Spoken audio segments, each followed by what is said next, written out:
বন্ধুরা, আজকে একটা নতুন গল্প নিয়ে আসলাম তোমাদের মাঝে। এটা সত্য এবং বাস্তব জীবনের ঘটনা। শেষ পর্যন্ত শোনার অনুরোধ রইল। শুনলে তোমার মধু চলে আসবে। দেরি না করে চলো শুরু করা যাক।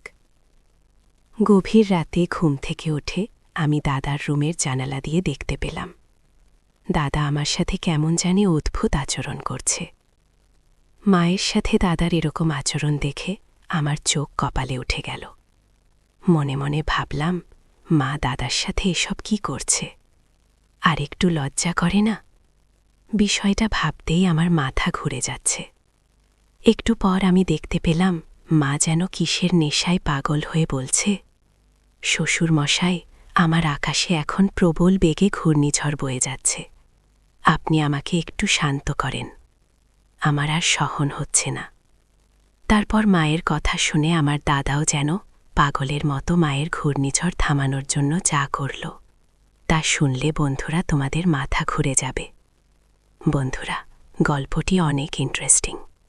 আশা করি তোমরা পুরো গল্পটি খুব মনোযোগ সহকারে শুনবে। তবে গল্পটি শোনার পূর্বে বন্ধুরা তোমাদের আমার ছোট্ট একটি অনুরোধ। তোমরা দয়া করে আমার চ্যানেলটিকে সাবস্ক্রাইব করে আমাকে সাপোর্ট করবে। হ্যালো বন্ধুরা, আমি সামিয়া সাহা। আমার ডাকনাম সামিয়া। আমার বর্তমান বয়স 25। আজকে আমি তোমাদেরকে যে গল্পটা বলবো তখন আমার বয়স ছিল 8 কিংবা 9 বছর হবে। আমি আমার বাবা মায়ের একমাত্র মেয়ে ছিলাম। আমার বাবা একজন ব্যবসায়ী ছিলেন। আমার মা একজন গৃহিণী ছিলেন। ব্যবসার সুবাদে বাবা ঢাকায় থাকতেন। বাড়িতে থাকতাম আমি, আমার মা এবং আমার দাদা। আমার দাদার অন্য কোনো ছেলে ছিল না, আমার বাবা ছাড়া। আমার দাদার বয়স প্রায় 55 থেকে 60 হবে। যদিও দাদার বয়স একটু বেশি, তারপরেও দাদাকে দেখে অনেক শক্তিশালী বলে মনে হতো। আমার বাবা ব্যবসার কাজে ব্যস্ত থাকত। প্রায় 2 থেকে 3 মাস পরপর বাড়ি আসত। মা আর আমি একসাথে থাকতাম। বাবা যখন বাড়িতে আসত তখন আমি আমাদের বাড়ির গেস্টরুমে থাকতাম। একা একা থাকতে আমার খুব ভয় করত।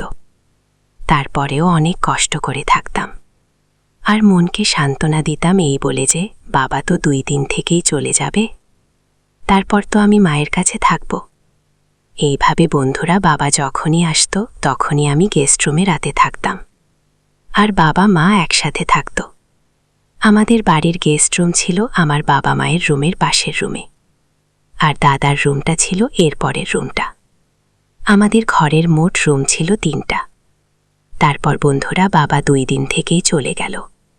তারপর থেকেই আমি মায়ের সাথে থাকি। এইভাবেই চলছিল আমার দিন। কিন্তু হঠাৎ একদিন রাতে ঘটে গেল আমার জীবনে একটা ভয়ানক ঘটনা। একদিন রাতে আমি আর মা একসাথে ঘুমালাম। হঠাৎ কিসের যেন শব্দে আমার ঘুম ভেঙে যায়। ও মা, ঘুম থেকে উঠে দেখি মা আমার পাশে নেই। বন্ধুরা, আমার মায়ের পরিচয় তা তোমাদের আগের দিন। আমার মা একজন মধ্যবয়সী নারী ছিল। মার বয়স ছিল তখন 30 কিংবা 32 হবে আনুমানিক। মাকে দেখতে অনেক সুন্দরী ছিল। মা অনেক আবেদনময়ী ছিল বটে।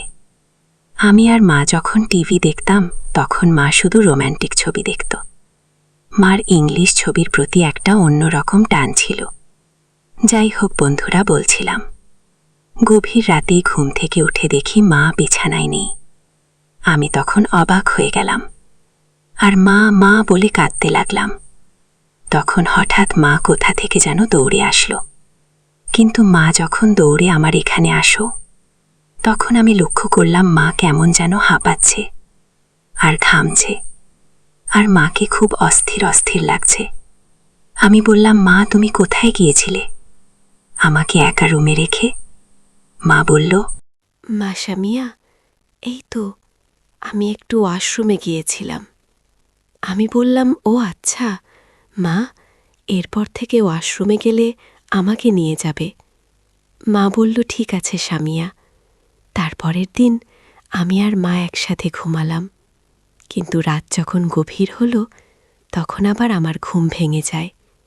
কিন্তু ঘুম ভাঙার পর আমি আবার লক্ষ্য করলাম মা আমার পাশে নেই। সেদিনও আমি মাকে বললাম, মা, তুমি আমাকে রেখে কোথায় গিয়েছিলে?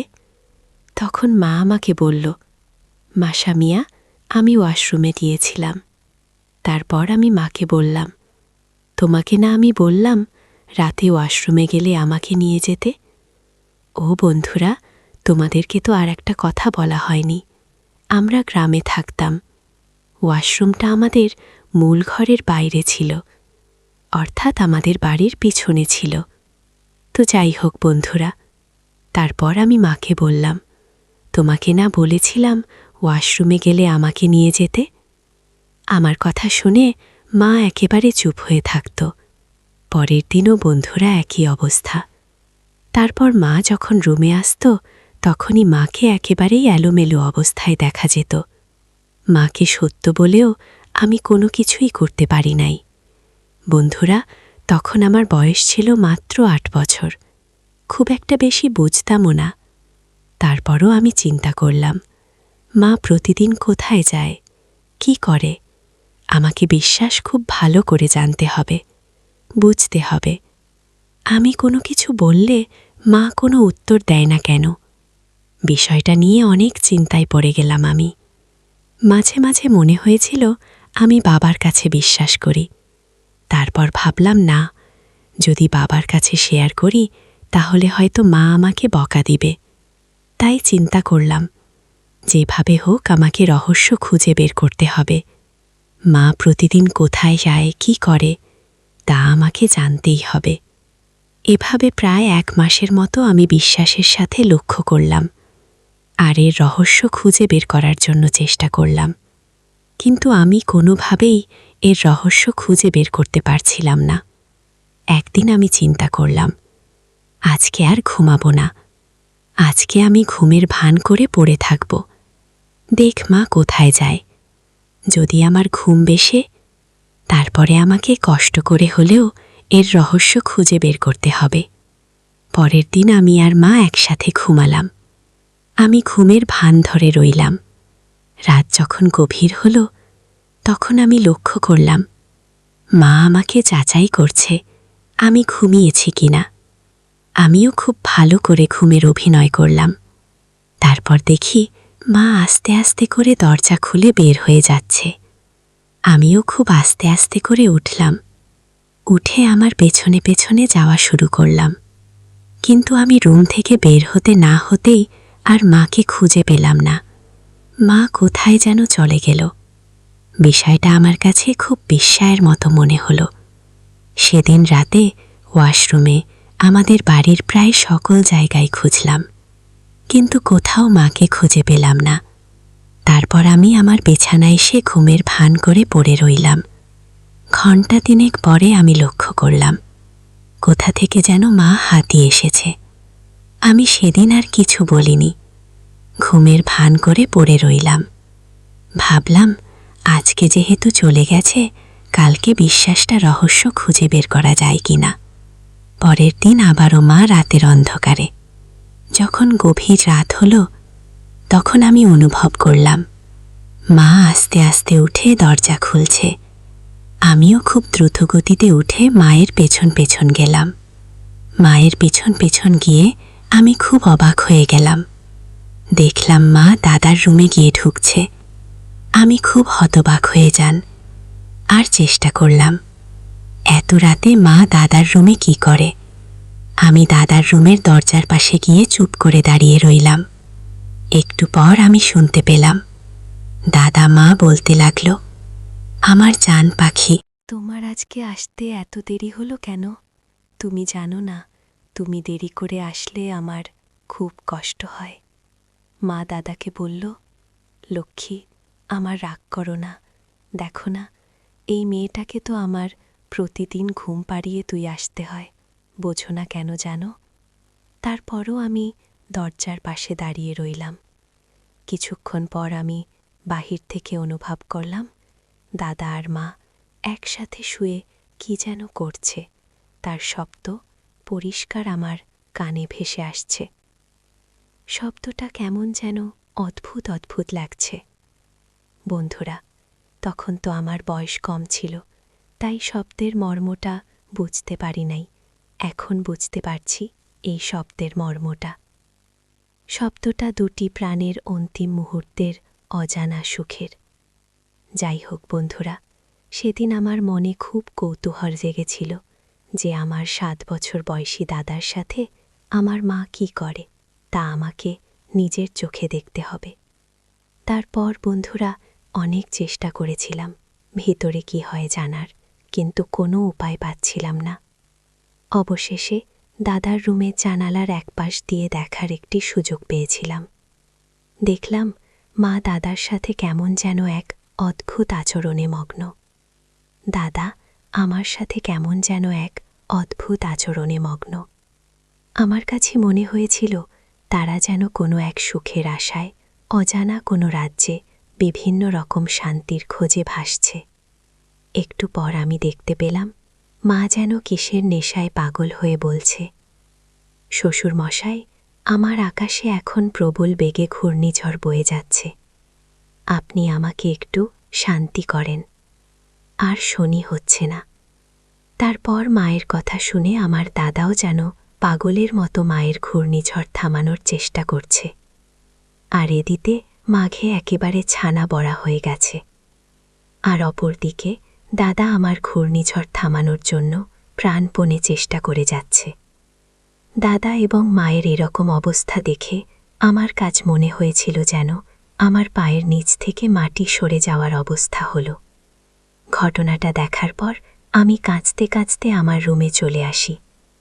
কিন্তু আমার গায়ে যেন কেমন এক অনুভূতি হতে শুরু করল, আর আমার মনটা খুবই খারাপ হয়ে গিয়েছিল। তারপর কিছুক্ষণ কাঁদতে কাঁদতে আমি ঘুমিয়ে যাই। বন্ধুরা, মায়ের এমন অপ্রত্যাশিত অবস্থা দেখে আমার মনের ভিতর রক্তক্ষরণ হচ্ছিল। তারপরেও মায়ের ভুল ধরতে নেই, কারণ মা তো মায়ের। মায়ের কোনো তুলনা এই জগতে হয় না। মা শত ভুল করলেও এই সমাজে, এই খুনে ধরা সমাজের কোনো বিচার নেই। আমার গল্পটি বন্ধুরা হয়তো তোমরা একটি বানোয়াট গল্প মনে করতে পারো, কিন্তু পৃথিবীতে এমন কিছু ঘটনা ঘটে যা সাধারণত মানুষ কখনো বিশ্বাসই করতে চায় না। আমার ঘটনাটিও ঠিক সেই রকম ঘটনার মধ্যে একটি, যার রহস্য কোনোদিন কোনো মানুষ বের করতে পারবে না। এই অতীত নিষিদ্ধ লীলা, এরকম ধরনের অপ্রত্যাশিত ঘটনা যুগ যুগ ধরে হাজার হাজার ঘটে আসছে, যার সীমাবদ্ধতা শুধু অন্ধকারে ঢেকে থাকে। বন্ধুরা, আজকে এই পর্যন্তই। আবারও আসো তোমাদের মধ্যে নতুন কোনো ভিডিও নিয়ে। ভিডিওটি যদি তোমাদের ভালো লাগে তাহলে একটি লাইক দাও। প্রতিদিন আমি তোমাদেরকে একটা করে নতুন গল্প উপহার দেব। তাই তোমাদেরকে অনুরোধ করে বলছি, তোমরা যদি এরকম ধরনের ইন্টারেস্টিং গল্প পেতে চাও তাহলে দয়া করে আমার চ্যানেলটি সাবস্ক্রাইব করো। পরিশেষে তোমাদের সকলের সুস্বাস্থ্য কামনা করি। ভিডিওটি দেখার জন্য তোমাদের সকলকে অসংখ্য ধন্যবাদ।